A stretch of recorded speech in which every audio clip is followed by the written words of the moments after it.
Welcome to Spirit Nation Radio. I'm your host, Chandler Morrison, along with my co-host. Hey, I'm Brent Hurst. We're here today at Land's Restaurant for our Spring Sports Spectacular radio show. As a part of that, we'll be talking to head coaches Willie Mosley for soccer, and we'll be talking to Jeremiah Barker, a senior on the baseball team. Senior pitcher, I believe. As always, our phone lines will be open. The number you can call is 423-718-1297. That'll be... and as always, you can add us on Twitter at The Spirit Sports or post to our Facebook page. We're on the Spirit Nation Radio Spring Sports Spectacular. Brent, what do you have for us today? Well, like you said, we've got Coach Mosley and Jeremiah here joining us to talk about spring sports. We'll also have River City Sports Insider John Neal joining us near the top of the hour to talk about Chattanooga area sports. And, of course, we'll give our take on local, regional, national sports near the end of the show. May even get into analysis of these upcoming seasons. All right. Start off, Brent, can you tell us what the sports schedule looks like this week? We've got a lot of them this week. Start off Monday with all three sports in action. Softball will play at South Pittsburgh at 5 o'clock. Baseball is slated to start the Tennessee Valley Classic. And soccer is playing in a makeup game against Richard Hardy at home at 5 o'clock. Tuesday, soccer plays again, this time at home against Stone Memorial at 5. Baseball will be continuing play in the Tennessee Valley Classic through Thursday, March 19th. And speaking of Thursday, softball will play at Whitwell in what should be a great matchup of Valley Powers. The game starts at 5 p.m. Saturday. That game starts at 5 p.m. And then Saturday, soccer will take on Chattanooga Christian away at 4 o'clock Central Time. Now, Brent, it's time for something great. There's a little game we like to call Sports Jeopardy. Which we have played once. We have played once. We played last time. Brent got 7 out of 10 right. He will attempt to beat, well, actually, I don't think we're going to do Brent today. We're going to go over to someone else today, Mr. Coach Willie Mosley. Mr. Coach. Mr. Coach Willie Mosley. Is that what we're doing? We're calling him Mr. Coach right now. Is that right? So do my elementary students. What's that say about your intelligence level, Chandler? I know. He will attempt to beat Brent's record of 7 out of 10. Are you ready, Coach Mosley? I am. Okay, give me just a second. So I'm not being asked, so I can see the question or the answers, right? I'm scrolling. I'm looking. Yes, at right answers. now. Yes. Okay. All right. We'll go back and forth, Brent. We'll ask them. All right.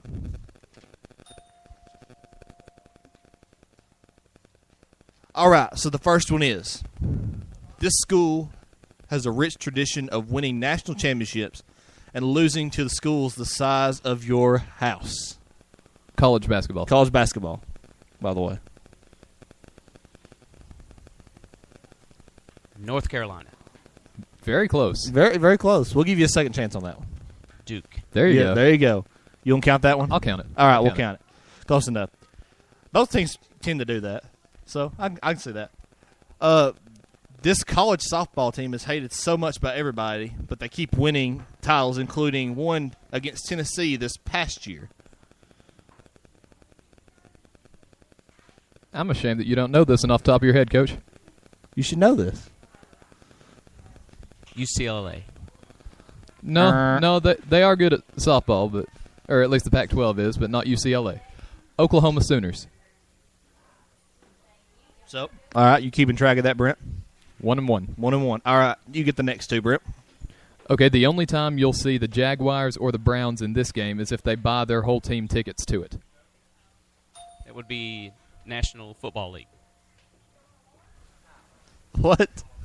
See, he's not been asking the questions. It's Sports Jeopardy, so you gotta go. I did that with you last time. What is?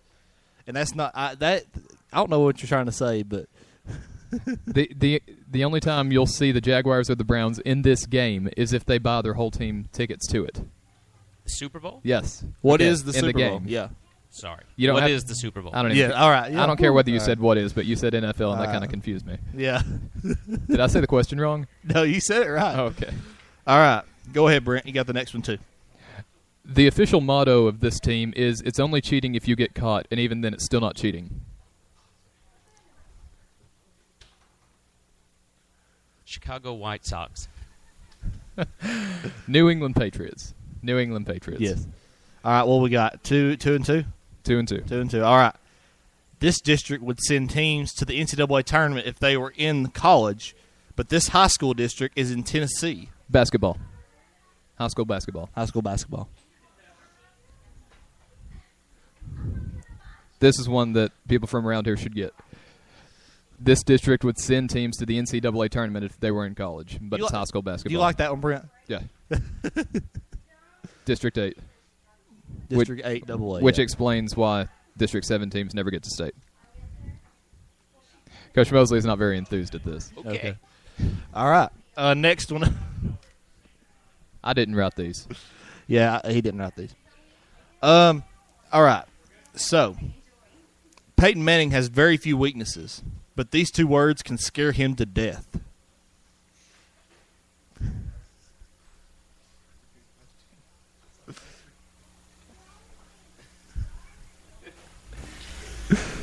Getting nothing but laughs out of Coach Mosley and Jeremiah, in case you're wondering what's happening right now. You're finished? Well, that's what happens with this when this event takes place. The playoffs. All right. Same difference. 2 and 4. 2 and 4. 2 and 4. All right. Go ahead, Brent. Just like Peyton Manning's playoff record. This team is America's team because America watches them every week hoping for a meltdown. NFL. Well, the Dallas Cowboys. There you go. There we go. 3 and 4 now. Did you read that one? Okay, Chandler. Okay. Do you like that one? No. Okay, we'll go on the next one. This is the sorriest excuse for a sports league because it is in a country that cares nothing about it 3 out of every 4 years. We are in the United States. As in soccer, the FIFA World Cup? MLS. Yeah. He was on the right track. I'll give it to him. 4 out of 4. Yeah, I kind of worded that one really weirdly. Yes, you did. So, it was. Anyways, all right. We'll go on the next one. These soccer schools could have a horrific bus crash before their games and would still win 5-0 in the away game with their 8th graders. High school. The district we get to play in? Yeah, that one. We'll take that. Okay, 5 and 4. 5 and 4. All right, we'll claim it a winner right there. Chandler clapped, but it didn't come over. Okay. All right. Thanks, Brent. I want to take a moment to introduce our coaches and players we have here today. Got to know them kind of over the course of the past week. We've been filming for our sports previews for soccer, softball, and baseball. They will debut tomorrow on our YouTube page at 10 a.m. And now we have boys soccer coach Willie Mosley. He is a first-year head coach, although he has been assistant on the boys and girls coach for the past 2 years. That's what I thought. Welcome today, Coach. How are you doing? I'm doing wonderful. It's great to be here. Thanks. All right. Can you talk about the great season y'all kind of had last year?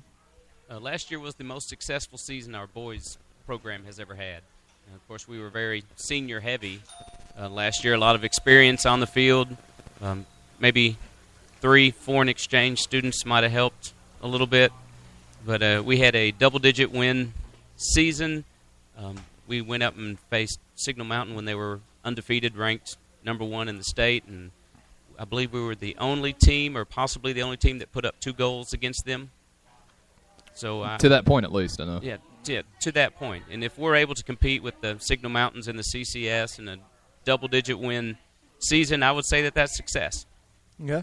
Kind of talking about that season, you lost a lot of people. How do you recover from that?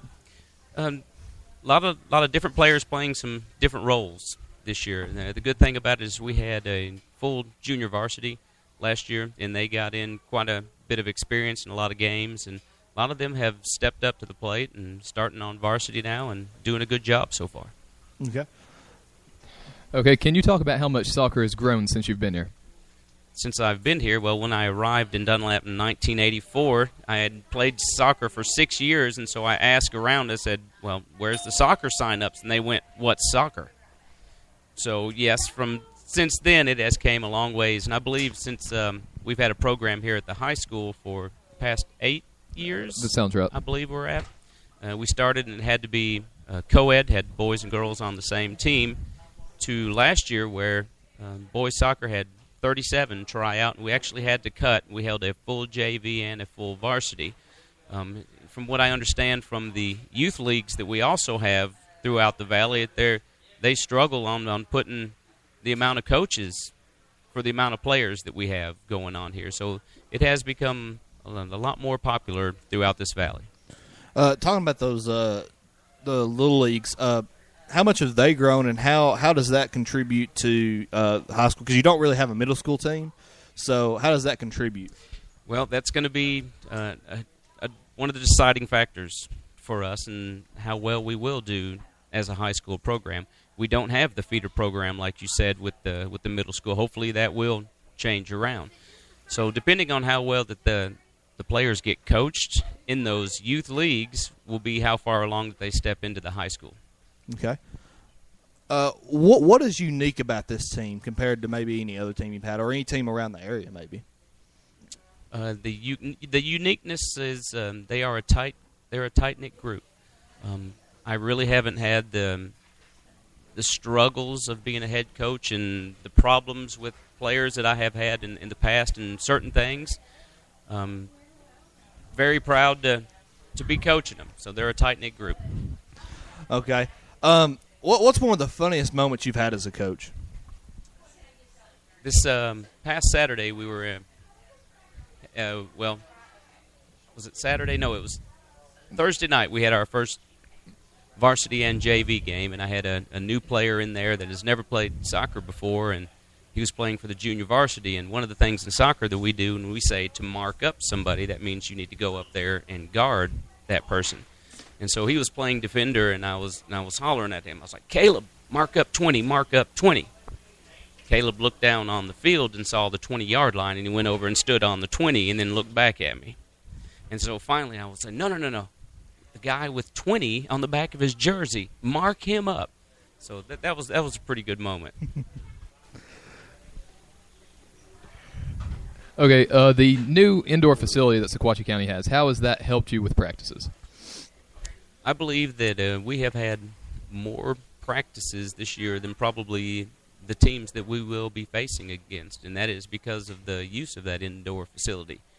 Between the snow and the ice and the rain that everything's happened, I have heard there was one program that I was talking to a coach about that has been outside a total of 3 times for practices, and we have been using that indoor facility, since January, and been able to get a lot of practices, a lot of touches with the balls in there. So at least we're still able to move along and increase and develop when other teams are not. Okay. Speaking of this season, the other teams you're playing, what are some games that you're looking forward to or you're marking on your calendar? Well, one of them that we always look forward to is Ray County, the one we just played this past Thursday. We get along very well with the coach there at Ray. He's a great guy. Usually we don't have any problems with players and different things there. So always interesting to see how we handle against the teams in our district, the CCS, the Notre Dame, the Signal Mountains. That is tough soccer right there for us. And so I always look forward to our district games and just to see how well we match up against them. Talking about that Ray County game, can you talk a little about that game and what happened near the end there? The Ray County game, and we pulled it out there at the end. Had a lot of good play. We went up 1-0 against them with Tanner Lee ripping a shot from about probably the 18-yard line, and had a couple of penalties where they stepped up to do a penalty kick, and our keeper Ben Davis did an awesome job blocking a penalty kick. Then the ricochet back that the guy shot, he just sucked it right up and grabbed the ball again. That was a big deal. In the second half, they ended up with another PK, of course, put that in there. And then I believe it was Daniel Bush coming down the left side and ripped a shot and bounced off the keeper, and Griffin Nutter put that in for the game-winning goals. So, once again, that was a couple of JV players of last year that have now stepped up and become varsity and helped us win a game. Okay. For more soccer, you can check out Man On Indian Soccer on YouTube when it debuts tomorrow at 10 in the morning. Chandler's going to put that up on the Spear. Okay. And, Coach, we did the video this week. A lot of people have seen the video we did. We posted this week, the backdoor interview. What are your comments on that? I'm getting a lot of positive feedback from even some of my students at the elementary school have came to me and said, Coach Mosley, we've seen your backdoor interview. So everybody's liking it so far. And a lot of people don't believe that we just did this in one take, didn't we? We did. And if you ever have any questions about cooking a unicorn, I will be glad to help you with that. They do taste like chicken and rainbows. Okay, all right. Thank you, Coach. Appreciate you coming on. No, you're welcome. Thanks for having me. No problem. We got any Twitter questions yet? I don't think we do, but check it out for me. I'll check that real quick. I keep getting Okay. kicked off my internet. Okay, next up we have Jeremiah Barker. He is a senior. I believe you played all 4 years? Played all 4 years. And you are a pitcher and you play first base. Senior on this team. Okay. Good? Okay. So can you talk about a little bit about this team? What kind of team is this? What kind of ball do y'all play? Well, we are more of a defensive team, you could say. We will score a lot of runs this year just because that's the way we are. But we're not a power-hitting team. We'll play a lot of small ball and stuff, which is more like bunts and grounder balls and line drives and stuff. Mm-hmm. But mainly our defense is going to be the key to our success this year. And we're young, but that really isn't going to play a factor at all, I don't think. I think we'll be good enough, to do what we need to do and get this done. And how many seniors do you have on this team? We have 4. I have 4. And that is you, Tyler Aiken, Jordan Henry, and Riley Dempsey. Correct. Okay. And all y'all pitch it a little bit, don't you? At Yeah, least? we all do. Okay. Yeah. So that's good to see that. Talk about this team. We went through. We did the backdoor interview this week. Yeah. Is the team always like that? Are they always that fun to be around? Oh, we're always like that. You got to have a good time when you're playing baseball. If you're always tight and you don't know when to have fun, then you'll never do good because you'll be worried about making mistakes. And that's one thing you always got to control is the way you think and your mindset and stuff in baseball. So when you talk about Sequatchie County, what's different about Sequatchie County, just the program in general, or just the team, rather from even last year's team or even around the area, teams around the area? Personally, I think we're just because we were such a young team last year, and all those kids got a lot more experience because they had to step up and play. Mm-hmm. I think seeing that really nobody in our district lost much. I think we'll all be just about the same, but I think personally us at Sequatchie County have gotten 10 times better than we have last year. Mm-hmm. Just the mindset of us being an actual team and not worried about individual stats and all that other stuff. Okay. When you look back at this season, what will you consider a success? Definitely district champions, making it to the region, and any farther than that. I would love to get, be the state champions, but if that doesn't completely happen, honestly, district champions for sure, and making it out of the region will be a huge success. You played all 4 years. What's been how is this district that y'all play in 7AA ranked, and how tough it is? What's the strength of it? On a scale of 1 to 10, it's probably a 7 or 8. Mm-hmm. I'd say it's one of the tougher districts. Let's see, been my sophomore year. We actually did make it to the region. We got beat by Bledsoe in the district championship, but we went to the region. And the first team we played, we made a lot of errors. I think, like I said, going back to what I said earlier, we were extremely tight. We were not having fun. We were nervous about being there, and we could have easily beat that team. It was just, no one knew how to handle that pressure because no one had ever been that before. But out of our district, I think we're just about as good as anybody in the state. Okay. What games are you marking on the calendar for this year? Definitely Bledsoe, just because they're our rival. And if I had to say, probably Signal Mountain, just because that's a game I always mark, and I love playing them every year because they're always good competition. It's always close, and just one of those games you always look forward to. Okay. Appreciate you being on today, Jeremiah. For more on this year's baseball team, check out Inside the Bullpen Indian Baseball as it will debut tomorrow on YouTube. So check that out. And Jeremiah, you'll be sure to check that out, won't you? Oh, definitely. Oh, definitely. You're in it. Why not? Exactly. All right. Thank you. We're going to take a break now, but we'll be right back.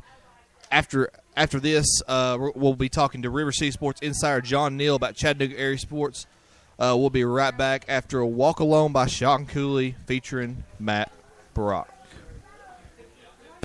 We'll be right back.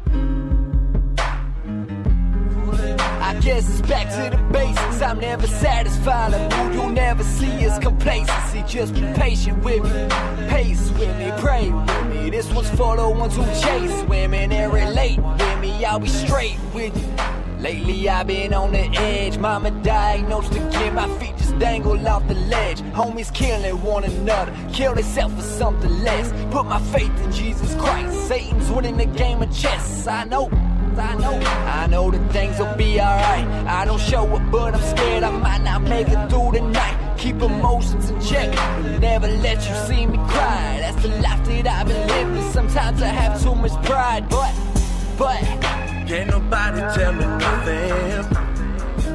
I can read the writing on the wall. Yeah, you gotta start from something. I'm on this road and I'm all alone. Can't nobody tell me nothing. I can read the writing on the wall. Yeah, you gotta start from something. I'm on this road and I walk alone. I'm on this road and I walk alone. I'm on this road and I walk alone.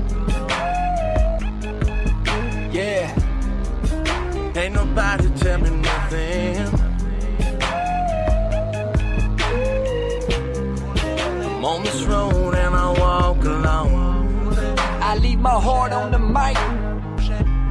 Probably still don't have your respect. Sometimes I wonder, is it worth it? Will I live to regret the fact that I show friends and family unintended neglect? I swear, I promise I don't mean it. I'm just trying to make you proud. I ain't in it for the fame, I ain't in it for the power. Every time I lose myself, I play a beat that I ain't found. I'm just trying to make a name and show the world just who I am. It's cool, but can't nobody tell me nothing.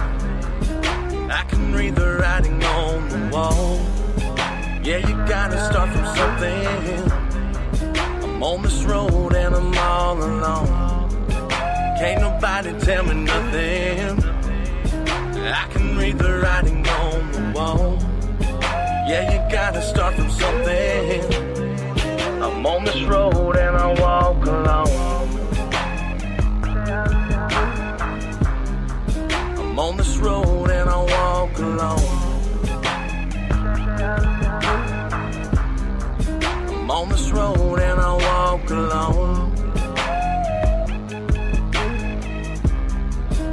Ain't nobody tell me nothing. I'm on this road and I walk alone.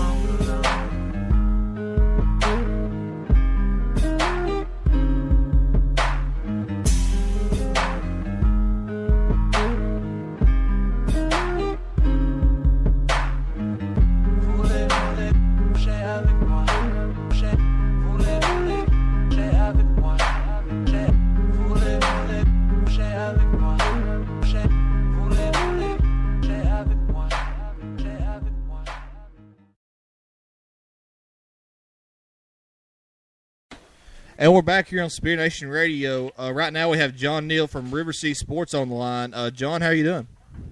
I'm doing well, Chandler. How are you doing on this beautiful Sunday afternoon? I'm doing pretty good. First of all, I want to say we went to the state tournament Thursday, and that was fun. What was the experience like up there? Well, it was a great experience. You know, I had two Chattanooga area teams, both out of 6AA in Chattanooga Central and Brainerd High School, both competing in the AA bracket. You also had a team that you've kind of been on all year long, it's the Van Buren boys, and they took on Loretto in that 1A bracket. And all three area teams did end up coming out with losses, but it was a great experience for those youngsters. As Van Buren's going to return 3 freshman starters, Central returns their core 4, and Brainerd got a lot of young guys experience in the game with so much anticipation and so much hanging on the line that will bode well for them in the future. Yeah, me and Brent were just talking about this earlier. We were looking at the stat sheet from Van Buren. They had Caden Mills. He's a freshman. He hung up 20 in that game, in a state tournament game, and he's got 3 more years on him. He's got 3 more years on him, but he also, as just a freshman, isn't afraid to try to put the ball in the basket multiple times. He took shots from behind the arc with multiple defenders in his face. Didn't really seem to faze him, and just an overall growth, getting in the weight room, developing a little bit more ball handling skills. He'll be a well-rounded player for the Golden Eagles there in a couple of years. Yeah. All right, let's get to some spring sports. Starting with baseball, what are going to be some players and teams to look out for this season? Well, as just an overview, you got to like with Saudi Daisy, with Andy Wright, Gavin Rogers, and some of the Trojans have bringing back after their almost state tournament run last year. Also, you got to like the Lady Trojans from Saudi Daisy in softball. You're hearing a lot about the softball team up there in y'all's parts with the Lady Indians. And then if you swing it over to the other side of Chattanooga, you got to like what East Hamilton's doing. They have Nick Woods, who suffered a season-ending football injury, who is the number 1 pitcher in the state of Tennessee in the class of 2016. As he is, he'll be a junior this year. Actually, he's only a sophomore. He'll still have 2 years on him, but he's got it. He comes back from that knee injury mid-season. Unfortunately, they lost Zach Thomas, their third baseman, to a severe knee injury. But they do have Matt Miletta, who is their big-time running back this year. But he can play out. He can hit the ball. He's a contact hitter. He also can field very well.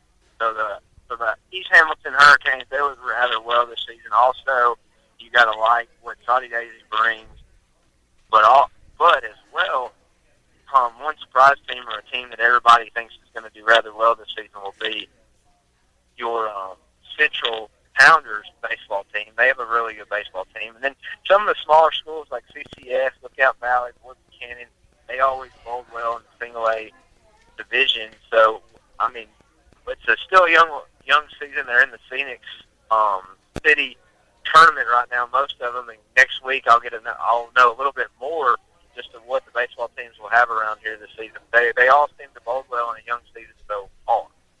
Yeah.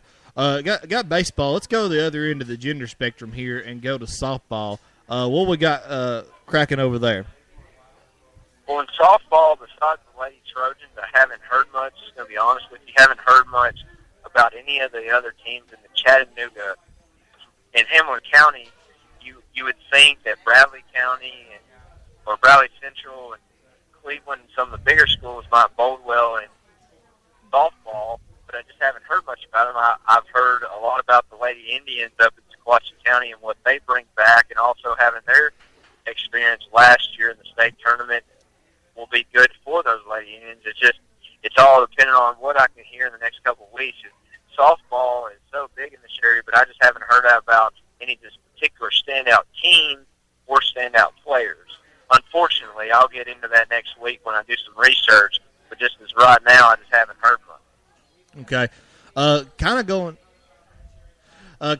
under the radar a little bit in Chattanooga, because there's a lot of powerhouses in it. Soccer, it's not the first thing you think of when you think of Tennessee, Chattanooga, but it's pretty big in the Scenic City. What we got going there?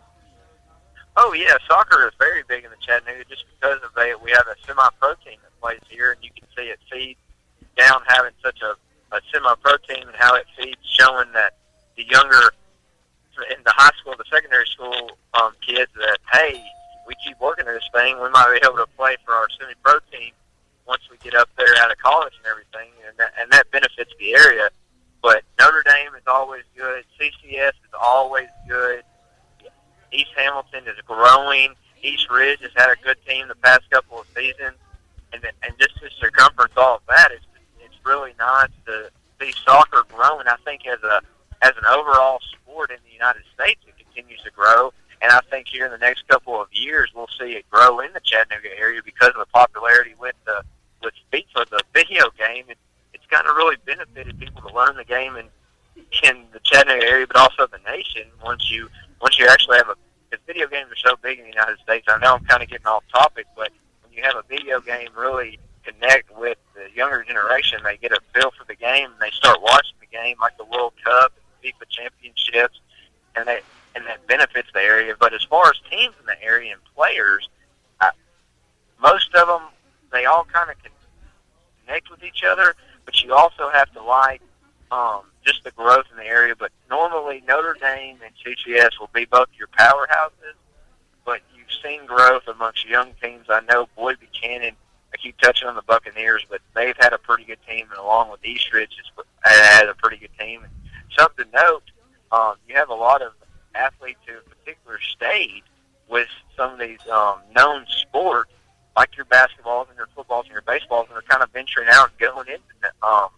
soccer. One to mention is Kareem Moore, Arizona State Football Committee. He's playing soccer this spring, so that's something that's interesting to watch in the Chattanooga area this year. Yeah, soccer getting pretty big. Let's go to your forte now. Track and field. You're pretty big on that. You like to just watch. You actually ran in high school. What can you tell us about track and field in the area? Well, track and field in the Chattanooga area has always been a very big sport, just not highly covered, just because of the number of meets and the number of athletes that participate. But you're always going to get great runners out of Cleveland. You've got two great jumpers in Nicolette Gordon, and I can't remember her running mate at CCS, but both of those girls were placed 1 and 2 in AAA last year in the spring fling. Malik Davis at Red Bank, Erica Foster at Red Bank. Malik Davis actually placed second in the state championships last year in AAA. You got to like what Rashawn Freeman is doing in the 200-meter this year. Heard pretty good raves from him so far. And if you look across the board, we're going to have a pretty good track and field season in the Chattanooga area. Okay. So how many teams can we expect to see at the spring fling from the Chattanooga area at least? Well, as far as right now, I mean, if we're talking about just the spring sports in general, you can never rule out some of the softball and baseball. You get streaky. I would justify just in baseball alone, we may have 4. In softball, I would count on maybe 3 or 4 if they end up having good seasons, everyone stays healthy. Track and field as a team, we may see Cleveland be able to field a team. McCauley always field a team. Their 4x1 team is coming back, and they won the Division II AA state championship last year, and they returned 3 legs, so that's something significant to watch. But as just an overall athlete perspective, you got to think up from 50 to 75 to even 100 athletes competing in the track and field championships come spring. We're going to have if the weather like today continues with us, and we have some good weather this spring, you could bet we're going to have a lot of athletes and a lot of teams represented in that spring fling come end of May. Okay. So who do you think will be the surprise team, just overall speaking? The surprise team, regardless of any spring sport? Yes. I'm going to go out on a limb here, but I really, really think they're not a surprise per se, but it will be a surprise if they can continue their high level of competitiveness and competing and winning championships, and that's got to be the Signal Mountain Lady Eagles on track and field. They've had a great cross-country season the past 3 years. I believe they won it this past fall. Last year in the spring, they had multiple qualifiers, multiple champions, and it's just such a surprise. They've had such a great core of ladies in just the sophomore, junior, and senior class to continue that excellence up there up the mountain. And you got to like what the Lady Eagles are doing. That would be my surprise, because you don't normally see that, Chandler, in track and field. Is you see a great class come through, they have maybe 4 to 12 great runners, and they all graduate, and then you got to rebuild. But they've been able to have success and build on that success process every year, so that's a little bit of a surprise. Mm-hmm. We'll go ahead and get. We're running out of a little bit of time here. Let's get the last one. I know it's way too early for football. It always is, but you can always talk about football. Am I right, Brent? Yeah, around here you do. If you take a look at Sequatchie County, they've got a new head coach. They return a lot of players. What is your way too early prediction for this team? Well, Sequatchie County, they move into a new region, and that will be interesting alone. However, it's a great time to move into a new region just because you get a new coach. He has all the opportunity in the world to make his stamp on that new region and show that the Indians, even though they've been kind of dormant here late, that they have a chance to break out. And besides some of the Hunter Lewis's years, they have a chance to break out and bust back on the scene and say, hey, we've got a new coach, we've got a new region, and we can go control this region. Two players that really can stand out for the Indians that could solidify that is on defense. Hunter Davenport and Kyle Cate, two of the leading tacklers in the area. Both players tackle anything that moves. They don't move when you're in front of them. But they're very, very talented young guys. I think a new upbeat coach is exactly what the Indians need. Haven't had the chance to speak with them.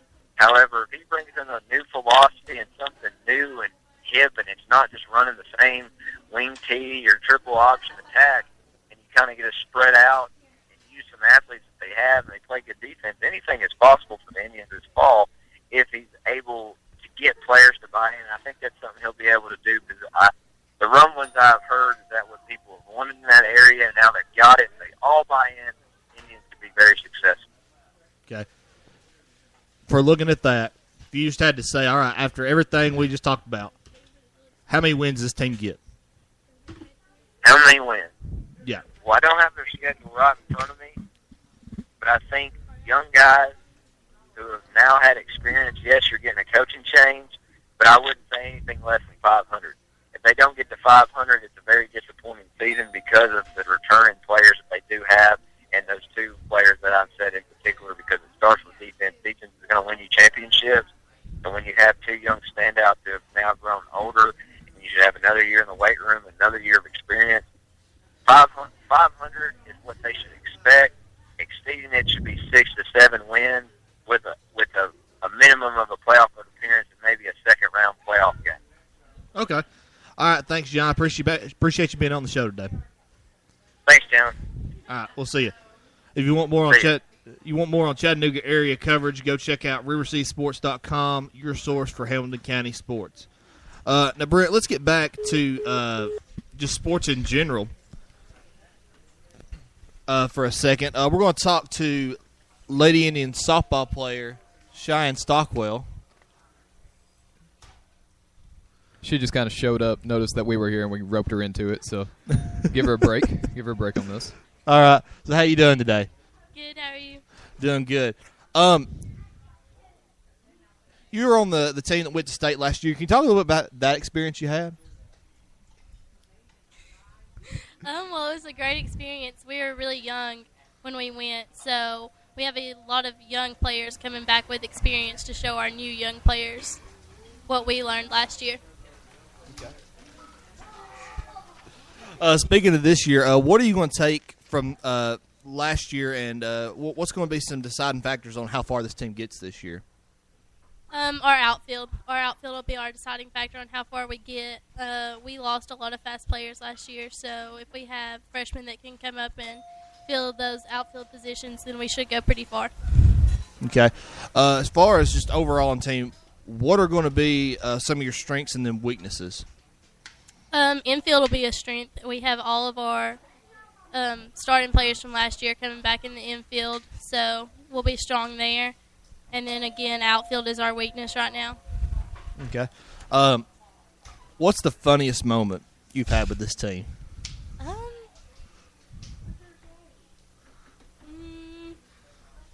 I don't know. Last year when we were at state, we all got in one hotel room, and Maddie Presto taught us all how to dance. So that was pretty funny.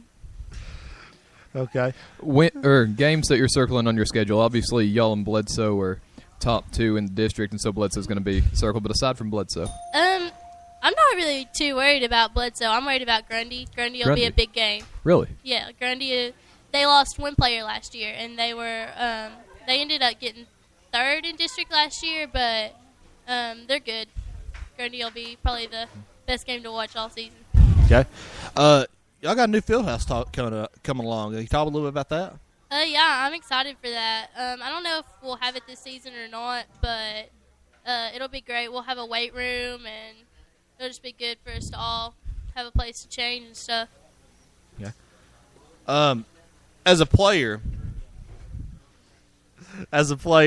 y'all get to practice in the indoor facility when it's raining stuff. How does that help y'all as a team to be able to practice in that facility? Well, when we went to the play day, we were talking about how other teams, we were like, well, we haven't been on the field because of all of the snow and stuff, but we were like, well, other teams don't even have an indoor facility to go to and practice, and it's basically a whole field, so we get to do pretty much everything we could do on the field there. Okay. Thank you for being on the show today, Cheyenne. And for more on softball, you can check out our spring preview video, Unfinished Business Indian Softball, as it debuts tomorrow on YouTube. And you'll be able to see Cheyenne in it. Right? Yeah. Yeah. All right. Thank you. I appreciate you, Cheyenne.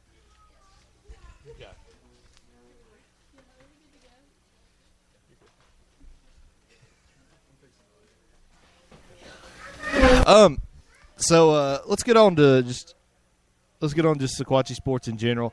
Me and Brent, I did this. Brent kind of did this. I didn't really do this. I didn't have time to do this. Yeah, I understand.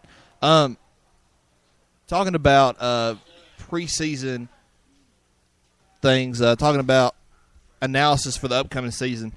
Let's look at soccer. Okay. I'm sure most of our listeners probably have figured this out by now, but I do play soccer for Sequatchie County, so I've got a little bit more insight than I do about the other sports here. So I'm going to start talking for a second. Preseason, Chandler went through, and he looked at the schedule that we have, and he said maybe 10-3-1. Well, I went through, looked at the schedule, and I said, let's include postseason. Chandler said 11-4-1. I went through and I said 12-4. So I took one of those draws, put it in the win column, but that is if we play perfectly in every single game, because I do believe that I'm an honest person. If I thought we were going to get killed, I'd say I think we're going to get killed. I believe that we have a chance in every single game that we play out of district this year. Stone Memorial is probably going to be our toughest out of district game. That's Tuesday. It definitely no walk in the park. We will have to play even better than we did against Stray County, but it's possible. Best case scenario, I think, is 12-4 with losses to CCS, Notre Dame, Signal, CCS. Mm-hmm. Like I said, I had 10-3-1, and then that's just regular season. And then, of course, we people are like, "Oh, I want to explain that when he said that there's 1-1 in the postseason, that's because they end up because every year it's the same ball game. Yeah, because CCS and Notre Dame are so good, you're going to get one of those. Actually, you're going to get CCS, Signal, or Notre Dame in the second round, and that's honestly, and you know this. Yeah. Most people know that. I mean, it's just a loss. If Sequatchie County were in any other district, they could probably make it to state year in and year out. If we were in District 6, I truly believe that we would make it to state. Yeah, I mean it has nothing to do with that. Sequatchie County is not a bad team. It's not it's just where they play. Right. It's like Tennessee when they were kind of iffy. When they were a 500 team or less, it wasn't because they were necessarily that bad. If they had played in any other conference, they wouldn't have won a national championship, but they would have been doing better. 9 or 10 yeah. games. I mean, it's just the level of competition you go in day in, day out. Yeah. So I've got losses to CCS and Notre Dame, and I also had, just to even things out, a loss to Stone Memorial. I'm not sure. They're a really good team. They are a really good team. Even Brent's saying that. He thinks they can win that one, right? We have a shot. That's going to be the toughest out-of-district game that we play, but I do believe that we have a shot based on what I saw from our team on Thursday. I was really proud of the team. Okay. And I've got and this is just random. This is just one of my things I do. I've got a draw to Signal Mountain. Signal Mountain lost to Baylor 8-0. If you told me that Signal was going to play Baylor and you told me Baylor won, I would have guessed like 5-2, 4-2, not 8-0. Baylor are a good team, but they're not, let's beat Signal by 8-0 team. So a draw to Signal is not absolutely out of the question. And you can go and take that. And with soccer, the score does matter in soccer. It's a better equivalent to, what's going on. Like in football, you look at it, a score can be kind of inflated, deflated, just because, like Tennessee-Iowa game, whenever they played. It was kind of – Iowa's score was kind of inflated because Tennessee put their seniors in, their JV seniors, whatever you want to call it, the people who don't usually get in. Right. And so that was inflated. With soccer, there's not a lot of – There is, actually. But the thing is, Signal's score was not inflated from anything, and that kind of scares me because that kind of makes me feel a little bit better about this because Baylor, I guarantee you, they took out their starters, and Signal still didn't score. Yeah. And that's just Baylor being a double-A, or not a double-A, but a Division II double-A school, being that good. But they're not, like you said, Signal Mountain, they're good too. They should be able to play a ball game with Baylor. I mean, they're going to lose by a little bit, but they should be able to be in the ball game. It shouldn't have been 8 goals. Yeah, that's what you're saying. It should have been 8-0 anyway. Right. It should have been more. I mean, Signal should have scored a goal or two. I mean, yeah, and they shouldn't have given up 8. That surprised me when I heard that. Yeah. So soccer, I'm going 10-3-1, and then I'm going 11-4-1. I'm going to go absolute best case scenario 12-4. Knowing the team in the past, or if this was last year, I would say we're probably going to slip up twice when we shouldn't. But we have a new team, so that might still happen, that might not. But best case scenario 12-4. Baseball. Okay. Baseball schedule, the one I had and then the one on Coach T were bits and pieces of each other, so I just kind of went through and looked at the schedule, looked at who they played, and then based the total number of games I could see and then based it off that. I didn't go team by team like I did with the others just because it's not complete, but either way. And they do play a lot of tournament games, so that kind of – and that's the same thing with softball. They play a lot of tournament games, so I exaggerated a little bit to kind of show that. I think – and this is just into the regular season. I think baseball, I think they can be an 11-17. Of the games I have on the schedule, of the games I've found, probably a regional run. I'm not going to say they're going to make it to sectionals, but it's a very good possibility depending on how good this district is compared to the other districts. Because really in sports like baseball and softball, it does depend on your team, but it depends on who you play. What competition makes you better. I don't know whether this is going to I'll leave that for a minute. I want to apologize for not being able to have too much insight on this. I found out yesterday that we were doing this, and I was busy all day, so I didn't get a chance. So if you're listening and wondering why I'm only talking about soccer, that's why. I apologize for that. But, I think that could be what they do. I was looking at Sell Creek, who they've already played, and they beat pretty handedly. 17-0, I think. Yeah. I looked at that, and that was pretty interesting to me, seeing that Sell Creek has been a very, very good team in the past. Last year they were a good team, and they're looking to be a good team this year. Sequatchie County is just – I won't say they're really, really good. I will say that they are a good team. Right. I'm not sure because here's my deal with Sequatchie County sports, especially like baseball right here. I look at it and I say, well, I'm not going to say they're a really good team because – and not just because it's like I think I'm showing bias or something like that, but it's because I look at it thinking, well, I'm going to take a little bit away from it because I might be biased even though I'm not thinking that. Right. So I don't put them as high as I think in my mind I probably should. Yeah. And that's the reason for that. Softball. We can talk a lot about softball here. 13-3 is what I'm seeing for the regular season, and that's not including tournament games. Something that might change your thoughts on this.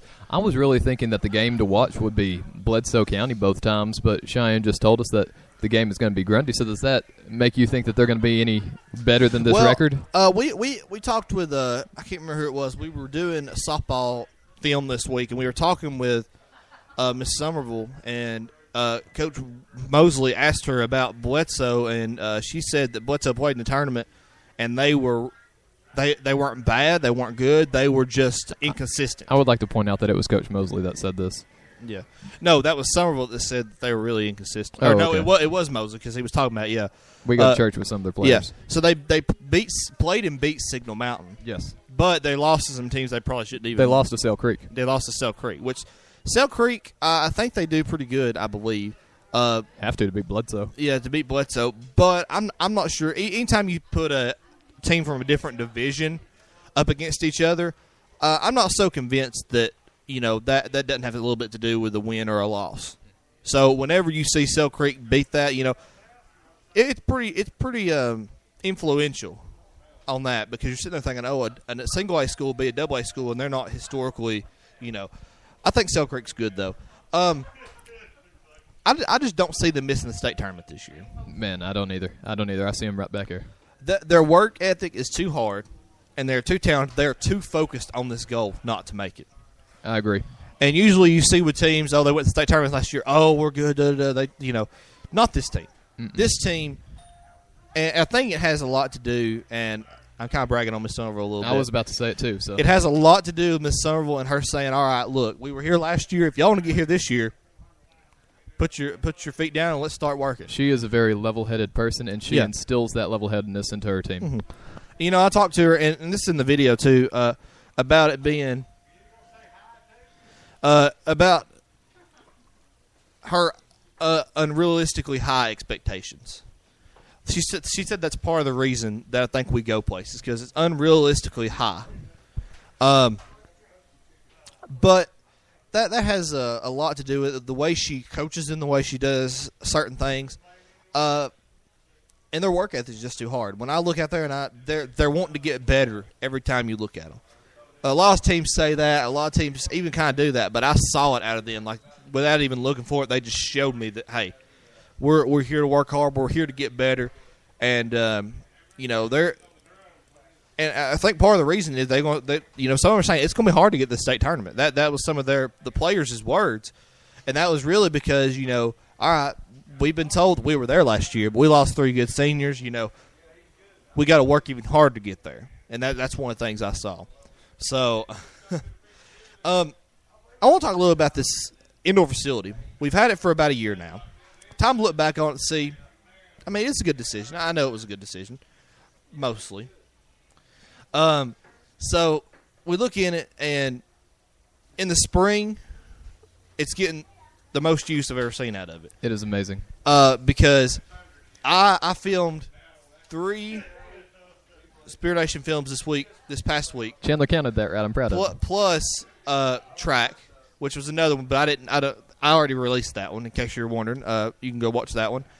But I went and did these films this week. 2 out of the 3 films were completely done in the indoor facility. And we thought baseball was, but the fields dried up a little bit, so we just went ahead and did it outside because they were practicing outside. But we almost had all 3 films filmed in the indoor facility. I think that's just great. It's amazing. And I think it's good that, a lot of people around the area said, oh, this is built for football, this is blah, blah. I think it's great that you're seeing in the spring. I mean, I know football's not in right now. Right. But you're seeing more than just football getting use out of it. Can I tell like a normal day of the indoor facility? Yeah, go ahead. There all the time. Okay, during the school day, like from 8 in the morning until 2:30, that is the gym for the elementary school. Yes. And so elementary kids go in there and they have PE class. Then softball comes in there after the elementary school kids leave. And sometimes baseball, like when we were there for was it Tuesday? We were there at softball. Yeah, it was Tuesday. Mm-hmm. Baseball was in there when softball. They were both at the same time. Right, but softball came in there usually at the end of 5th period, and then at the end of school, sometimes baseball will come in there.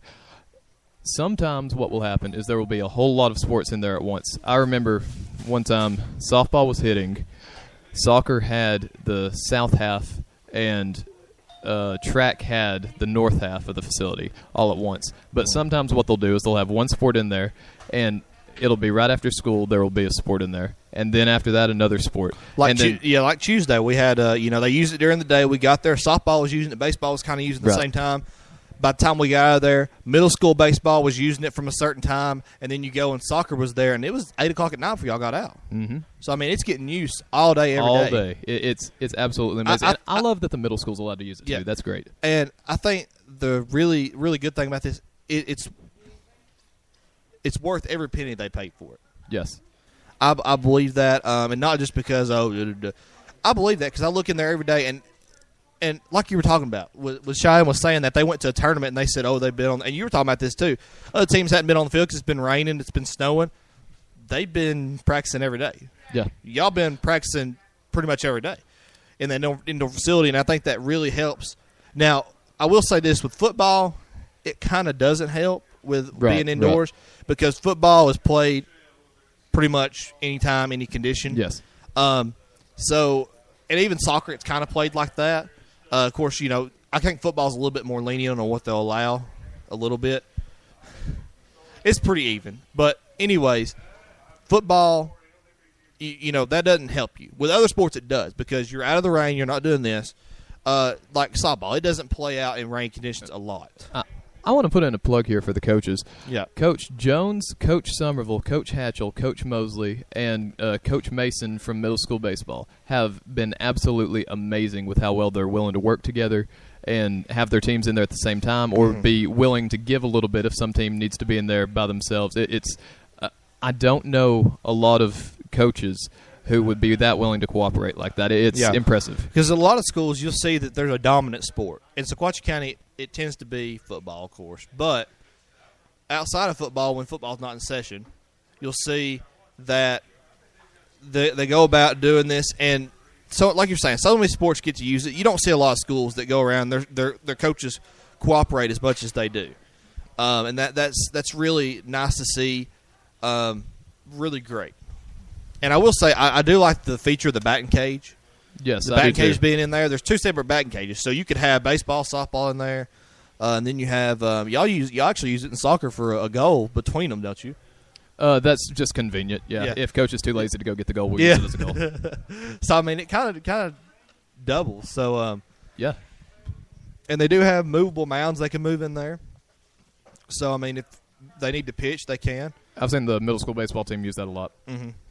So, and it is lined for football. It has the bases for baseball, softball. I mean, it has a lot of features in there. And if you're wondering, there are actually separate bases for softball and baseball. They didn't just do a catch-all and do baseball. They did both, which is impressive to me. And let me tell you something about that. The elementary school classes are on a 9-day rotation with their, I don't know what to call them, special classes, I guess. Yeah. Coach Mosley is teaching baseball. He is using the bases that are meant for softball practice in there. I mean, it's great. Just the amount of different things that use that. Yeah, it is amazing. Okay. Let's talk a little bit. Let's get into some regional, national sports. Talking about a little bit local sports. All right. We went through the schedule last time for Tennessee football. Okay. Have you changed your mind about what we talked about last time? I don't remember what we talked about last time, Chandler, but I probably haven't. I listened to it last night, and you said about... Well, I would like to also put in that I said Oregon was going to dominate the national championship. Yeah, I remember that. I do want to say that real quick. Yeah, that's my bad, y'all. Well, Chandler's bad too, but we do admit this. Well, I mean, I did say Oregon, but I said it was going to be a little bit closer. I said Oregon was going to murder him. Yeah, so I mean... I was closer to right than Brent was. I still wasn't right though. I take that every day. we do admit this. I do want to say, but I just sat there and laughed at it last night because both me and you were like, "Oh, Oregon's," and then we're sitting there and Ohio State wins. And I remember I sent Brent a tweet right near the end of the game. I said, "What was that about Oregon winning?" No, yeah, I remember that. I don't think I responded. Yeah, he didn't. You may have favorited it. I probably did. Just so you know, I saw it. And by the way, favoriting on Twitter is like the equivalent of saying, "All right, I'm tired of talking about this," or like a red receipt. Yeah. But we'll talk about a little bit of basketball.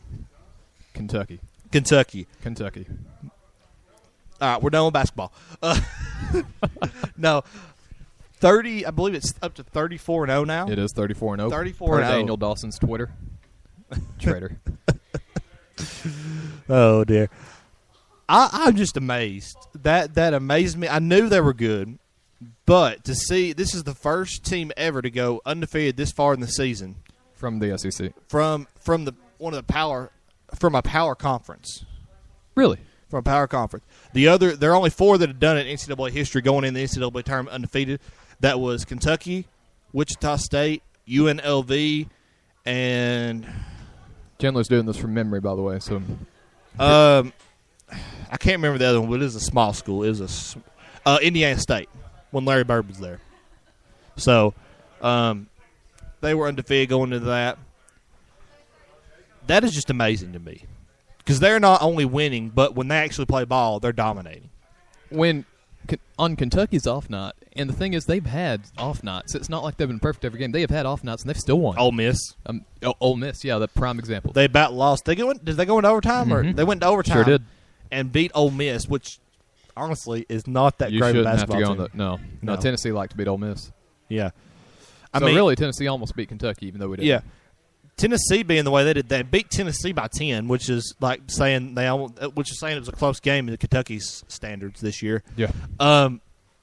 But I mean, that's just dominant. I don't think I've ever seen a team be so dominant. And here's the thing about them: when you talk about them being dominant, the whole blue and white platoon thing, that is insane. Very. They were good enough last year to go to the national championship. I guarantee you this is what happened in the locker room. All right, guys, we didn't win the national championship. Do you really want to leave college at a national championship? No. All right. He recruits a whole new class of freshmen that are probably on par with last year's freshmen. Yeah. Yeah. And then has sophomores, and then he's like, all right, we need to give everybody playing time. Oh, by the way, let's just split time. Ridiculous. With two teams. Ridiculous. Most coaches would kill to have two of those players. In every other game. By the way, every other game they switch who starts. Really? Mm-hmm. They have white and blue platoon. I have not actually watched a full Kentucky game because what's the point? You know who's going to win. Yeah. I mean, there's probably going to be. Now let me put in a little addendum there. I had something going on during the UK-UT game, so I would have watched that one through, but I couldn't. I'm not sure I would have wanted to watch that one through. Well, no, because when I left, it was tied, at 23. Oh yeah, that's like right. That was yeah. And then we had soccer practice. And then I asked Coach midway through practice what the score was. He told me. I said, "Let's go back to soccer." Let's go back to soccer. But yeah, that's something to talk about with basketball. If you take Kentucky out of this NCAA tournament, if you take them out, who wins? A 4 seed. Which one? I have no idea. I know they've not seeded them yet. That is this evening, isn't it? What? They do seed them this evening, right? Yes. They and seed then the women's is tomorrow. The women's tomorrow. By the way, what do you think of the women? Tennessee's been doing pretty good. Yeah, Tennessee have been doing pretty good. Who else you've been doing pretty good? UTC. UTC. We'll get to that in a second. Okay. Putting in a plug there. I do want to say this. With Tennessee, they got knocked out of the top 4 seeds. Maryland is the number 4 seed now. Of course, they've not actually Yeah, that's the projected. Right. Yeah, projected. Honestly, at the top, you've got UConn, South Carolina. Notre Dame, Stanford. No. You got UConn, South Carolina, Notre Dame. Notre the Dame. three, they are on a level by themselves. Yes. And still, UConn and Notre Dame are on a level by themselves as well. Because South Carolina lost to UConn. Is that their only loss this year? No, they have 3, I believe. No, because they lost to Kentucky. Lost to Kentucky. They beat Tennessee twice. They beat Tennessee, which was impressive to me. Yeah. Actually, they beat them 3 times because they played them in the championship. Right. I thought that was the second time. Did they play twice in the regular season? They may have just played once. I think they only played once. I'm used to everybody playing twice in the regular season. I don't know why. I guess, why would they not play twice? They're both SEC East. No, there is no East and West in basketball anymore That's in right. the SEC. So they just play everybody once at least. And then the ones you won't play again, you'll play twice. It rotates who you play twice. It has nothing to do with East and West. That's interesting. I forgot that it changed over. Oh, for the good old days. Yeah. Back when the SEC was still 12 teams. A&M and Missouri. And back when everything didn't realign. Daggum Big Ten. You still suck. Anyways. I can't believe we have listeners. I know, right? Anyways, with that, all right, we go to the girls' side real quick. And we'll get to UCC in a second, I promise. Britt's looking at me like, UTC. I heard like UCC. I'm like, what are you talking about? UCC what? I don't. Okay. Anyways, Tennessee. Where do they end up in this? Do they end up in the Final Four? Well, that depends on whether they have to play UConn, Notre Dame, or UConn or Notre Dame on the way there. I think they are projected, and this is just me talking. And you got to remember, UConn and Tennessee. I don't think they haven't played in a very long time because they are not basically they don't schedule each other. No, they will not schedule each other. And I was surprised to see that UConn and South Carolina scheduled each other, kind of, because in women's basketball it's more common to see these big powerhouse matchups because they're like, hey, we want to play them. More money because we don't get a lot of money for women's basketball. Right. But I was kind of surprised to see that because it's kind of like it kind of takes away the moment. It kind of takes away the surprise of how good UConn is compared to Tennessee because now we know. Yeah. South Carolina beat Tennessee. UConn handedly beat South Carolina. Here's my projection for Tennessee. If they're in South Carolina's bracket, I believe Tennessee can beat South Carolina because I don't think South Carolina's going to beat UT a third time. Yeah. It's hard in any sport to beat somebody 3 times. If Tennessee is in UConn or Notre Dame's bracket, they're just going to lose to UConn and Notre Dame. That's going to be the end of it. Yeah. Tennessee's already beat Stanford. Yeah. I believe Tennessee can beat Maryland. I mean, come on. UTC beat Stanford. UTC beat Tennessee. And Stanford. Right. I'm saying... it's a joke. Even UTC beat Stanford. UTC's doing pretty good. Yeah, that's an understatement. We'll talk about Tennessee for just a second. If you take UConn out of the tournament, because I think UConn is going to win it all. Yeah, I think they'll end up if they're not in the same bracket as if they're not on the same side as they won't Notre Dame. They'll be 1 and 2. They'll be on separate sides. They have to be. Yeah, I think they'll put it. If Tennessee gets to be a number 1 seed, it will have to be on UConn's side. I would hope not, but I think it will be. Yeah. I honestly want to see, again, a UConn-Tennessee championship just for old time's sake. Just for old time's sake.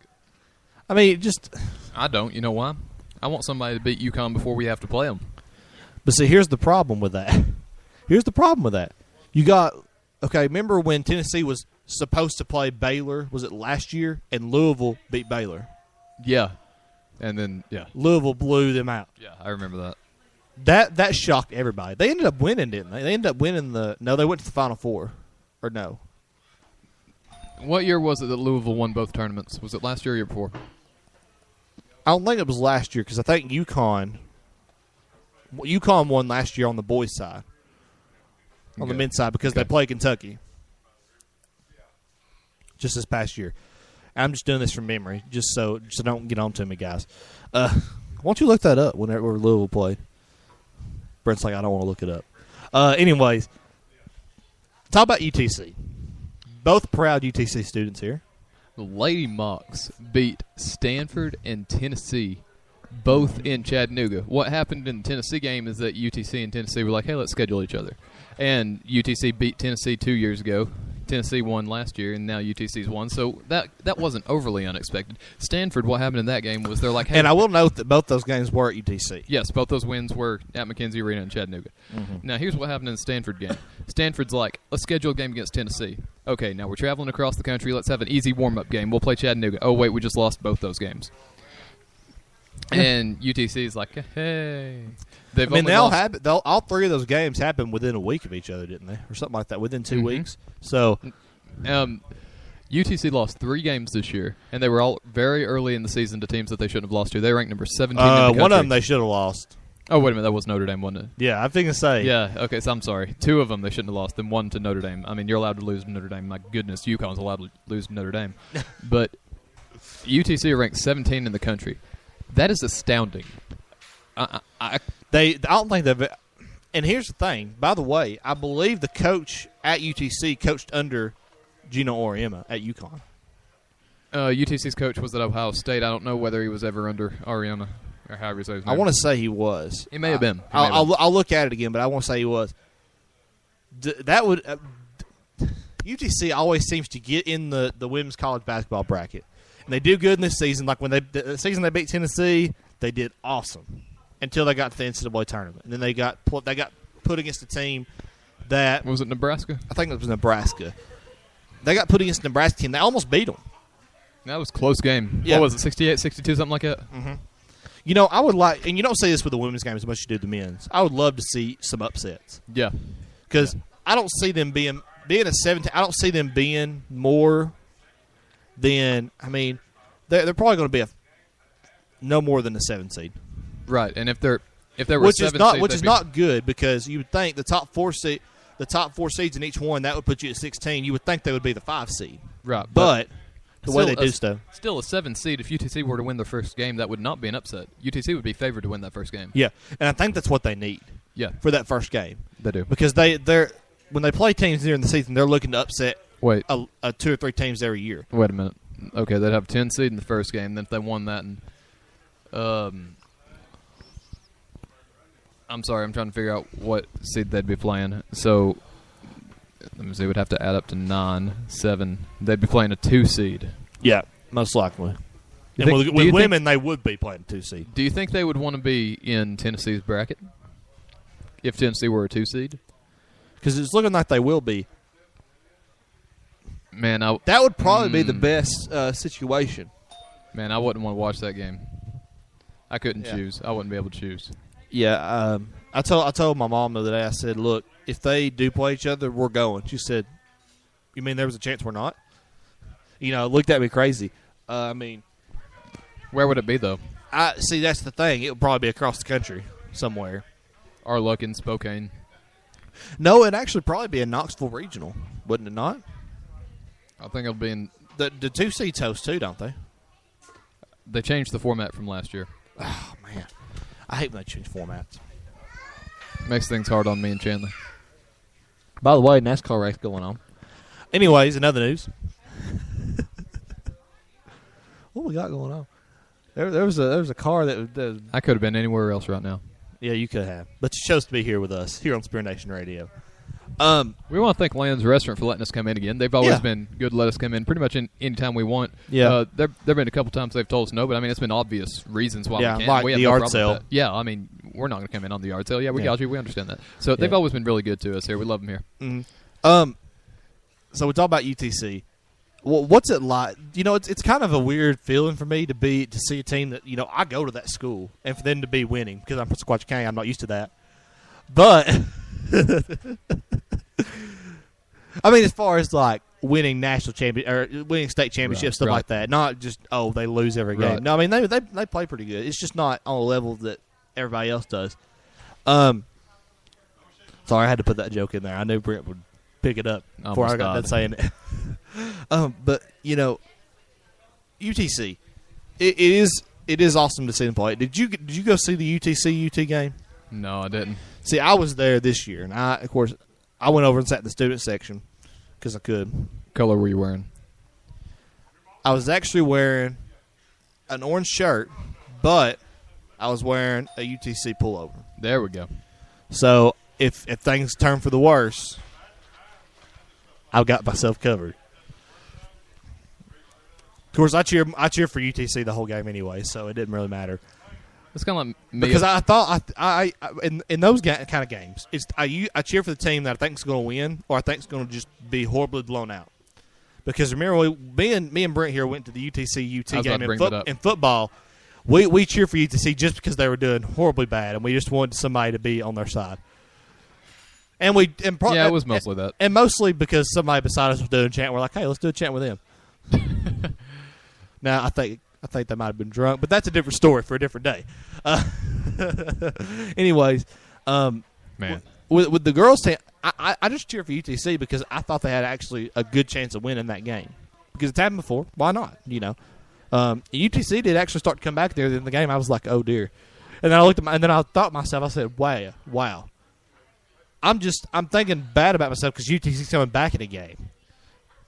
That's never happened. But UTC or UT anyway. UTC. I want to say this about Chattanooga. UTC football playoffs this year. UTC women's basketball beat Tennessee and Stanford, ranked number 17, gonna make the NCAA tournament as SoCon champs. Chattanooga Football Club, dominant in the NPSL, made the finals last year and lost to a team that is ridiculous. Shouldn't be allowed to play in the same division. Let me see. What other? Out of New York. Not only out of New York, it's the under 23 team of an MLS team. That's not fair. Yeah. Let me see. What other great sports does Chattanooga have? Football. I said football, women's basketball. Well, okay. men's basketball for that matter. They're not quite as good as the women, but I mean men's basketball. What else does Chattanooga have? I mean, we live in such a... Now, UTC men, did they win the SoCon tournament or did they lose in the championship game? I think they may have lost first round. Oh, yeah, that's right. They did. Mm-hmm. I was thinking they got far. Yeah, because they lost to, was it ETS? No. I was thinking it started with an E. Elon. Was it Elon? I don't remember. Anyways. But I mean, we live in such a sporting-rich culture. It is great. I love this. Over at UTC, yeah. By the way, I didn't follow this as much, but the UTC men's track team, they got cut. You remember that? Oh yeah, I do remember that. And they were actually, they weren't like it was a bad team. They were a good team, and they got cut. And a lot of feedback. What's your take on that? That is not how Title IX, or that is not what Title IX was meant to do. Title IX was meant to bring equality to women, not inequality to men. And that, I don't know how to fix that. Yeah, or inequality to either one. It's meant to bring equality, but right. But I don't know how to fix that. I mean, you've got to think of a solution not to cut the team. I've not read the ruling. I've not read the warning of Title IX.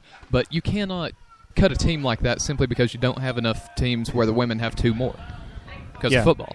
Mm-hmm. I mean, I get the point. I get the point. Football has so many players on scholarship that two more women's sports would equal that out. But my goodness, you don't cut a men's team that you've had.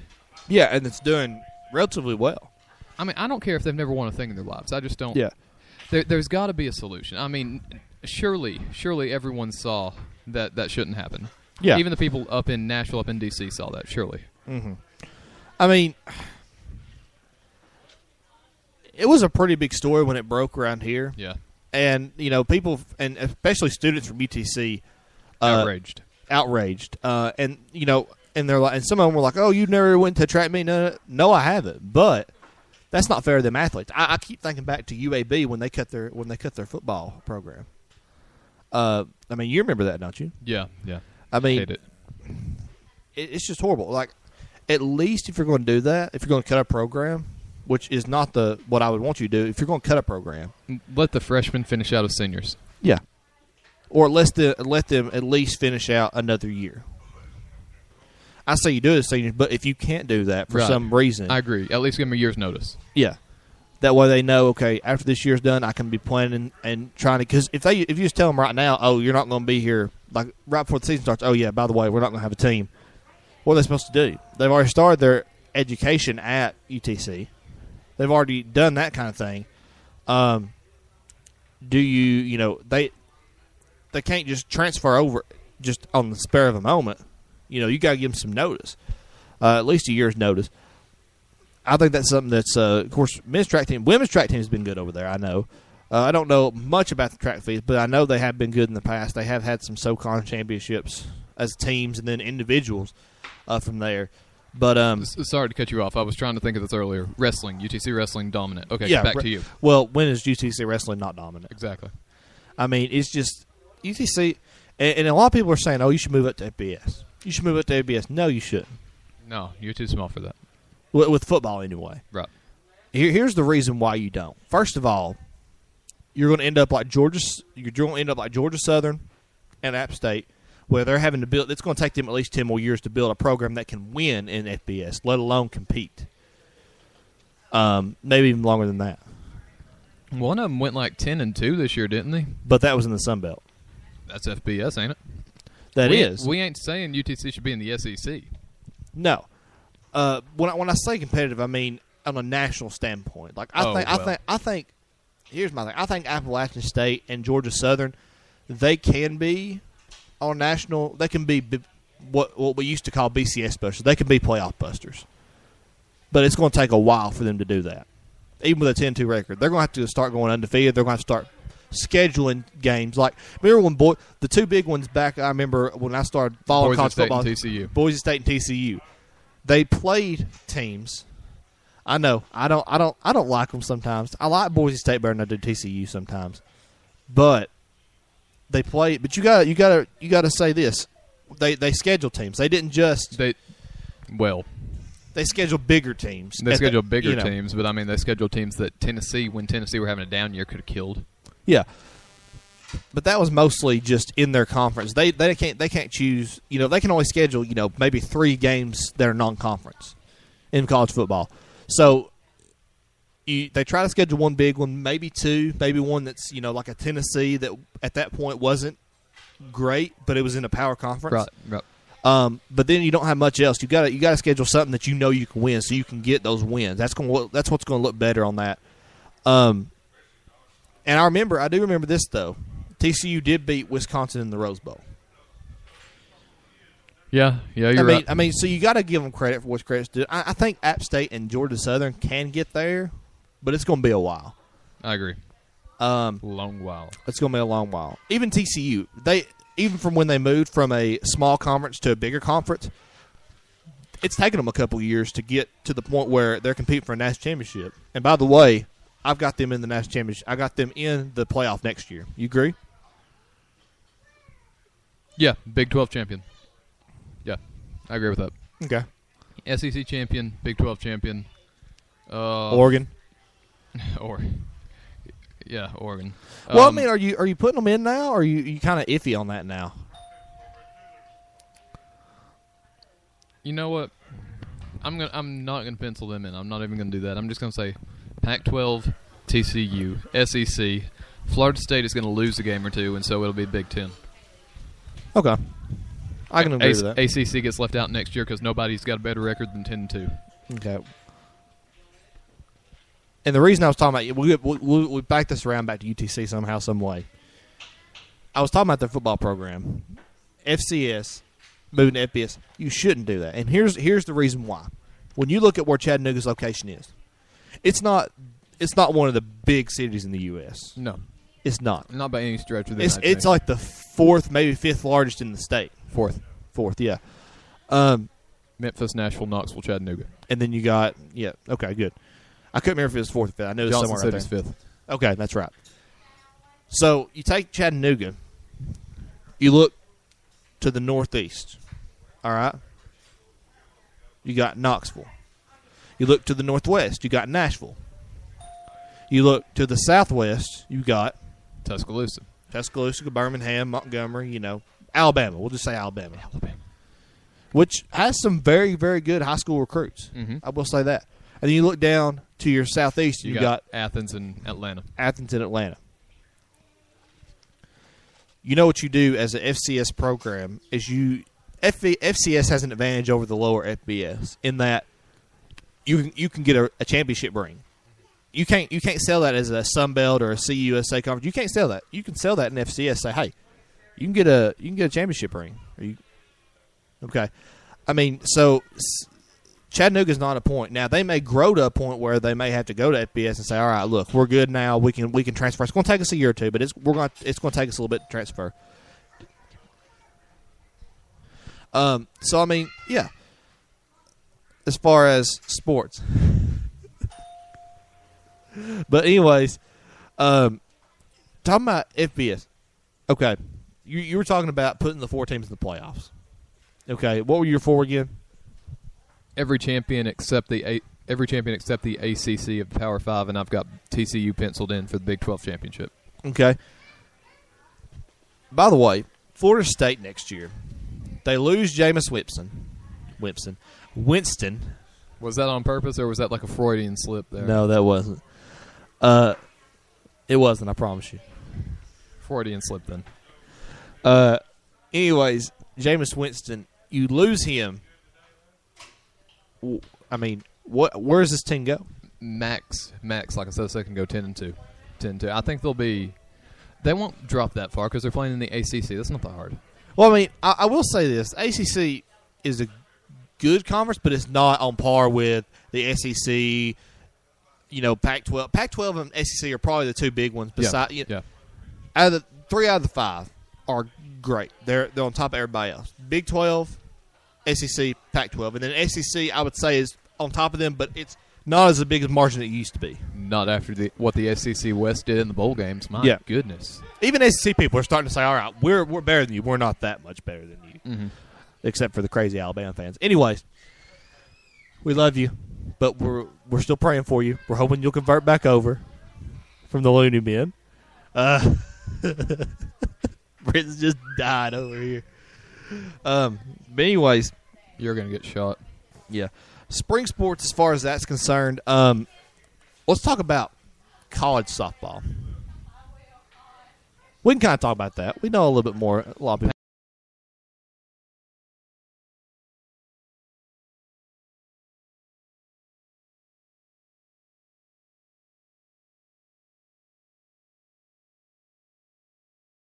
A lot of SEC teams, there's been a couple in the past few years that have gone to the championship. They just hadn't broke through to win. Oh, do you remember who Alabama beat in the title game or the title series? Florida. Yeah. Oh, let me ask you a question. See if you know this. Tennessee's coaches. Do you know their names? I don't know their names. I know who they are, but I can't think of their names. I'm blanking. Weekly? Yes, good. Weekly. Ralph and Karen Weekly, I yes, think. Yeah. Yes, you're right. Do you know where they used to coach? Pac-12. Nope. Big Oklahoma. Nope. Big Ten. Nope. Florida. Nope. Alabama. UTC. Really? Really. Wow. I could see that, though. I could see that. Now that you say that, I could see that. UTC has had a pretty good softball program the past few years. UTC women's sports in general. Yeah. But Ralph and Karen Weekly used to coach at UTC. Yeah. I love it. A lot of people come through UTC. That's been their kind of stepping stone in any sport. Hate that it's a stepping stone, but I'm glad that they're stepping up to Tennessee if they don't go somewhere. Yeah. Ralph and Karen Weekly, they've done a tremendous job there. And I like the combination of two coaches that are husband and wife and just go in there and they do great. Do you know any other pair of people, married or not, that could do what they do like that? I mean, I can't. And to say they're co-head coaches. Amazing. I love it. It's great. Usually you have a head coach and you have assistant coach. They're probably still on par. All right. But, yeah, I mean, just talk.